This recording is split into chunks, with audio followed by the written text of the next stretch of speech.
मेरो नाम चाहिँ कोशिश गैरे, म as a engineering head lead गर्छु अहिले गोर्खा ब्रुअरीमा। हामीले सोलर इनर्जी चाहिँ घाम पावरबाट हालेको हो। फर्स्ट इन्स्टलेसन चाहिँ हाम्रो 504 किलोवाट पावरको थियो, जुनमा चाहिँ हाम्रो 7% इलेक्ट्रिसिटी कन्जम्सन चाहिँ हामीले सोलरबाट क्याप्चर गऱ्यौँ, जुन कारणले हाम्रो 375 टन CO2 इमिसन रिडक्सन भएको छ। सेकेन्ड फेज हामीले चाहिँ 726 किलोवाट पावरको लागि चाहिँ हामीले घाम पावरसँग एलाइनमेन्ट गरिरहेको छौँ, जुनले चाहिँ हाम्रो 700 टन CO2 इमिसन रिडक्सन गर्छ।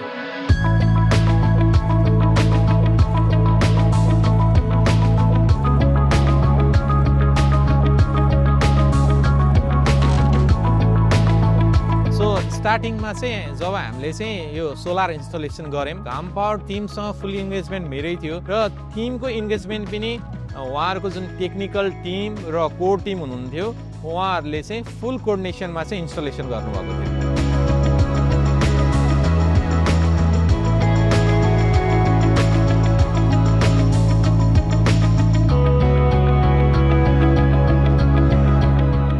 रिगार्डिङ एक्सपिरियन्स विथ घाम पावर यदि भन्यो भने अब हाम्रो इन्जिनियरिङ टिम र हाम्रो जुन पावर सप्लाई र चेन्ज ओभरको जुन टिम छ, जसले तपाईँको डाइरेक्ट तपाईँहरू कन्ट्याक्टमा बस्नुहुन्छ, उहाँहरूको जे होस् अहिलेसम्म राम्रो एक्सपिरियन्स छ। जहिले पनि तपाईँको प्रब्लम्सहरू हुँदाखेरि हामीले मेल कम्युनिकेसन होस् या तपाईँको टेलिफोन कम्युनिकेसन होस्, जे होस् तपाईँहरूको रेस्पोन्स चाहिँ राम्रो पाछौँ हामीले। अब अर्को एउटा सर्भिस पार्टमा हेर्ने हो भने उहाँहरूले चाहिँ 2टा डेडिकेटेड टेक्निसियन राख्नु भएको छ, जुनले चाहिँ हाम्रो चाहिँ हरेक 2 दिनमा आएर सोलर प्यानल क्लिनिङ गर्नुहुन्छ र यसको पर्फर्मेन्स रेसियो अहिले हेर्ने हो भने 98% छ।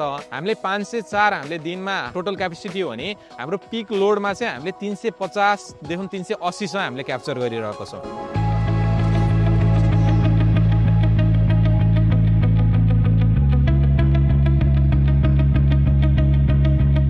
अब काजबर्गले चाहिँ हामीलाई चाहिँ 2030 सम्म चाहिँ 0 कार्बन फुटप्रिन्ट भनेर हामीलाई चाहिँ टार्गेट भ्यालु दिएको छ। यो टार्गेट भ्यालु एचिभ गर्नले चाहिँ घाम पावरको हामीलाई फुल्ली सपोर्ट छ, जुन कारणले हामीले 700 टन चाहिँ CO2 इमिसन रिडक्सन गर्दैछ।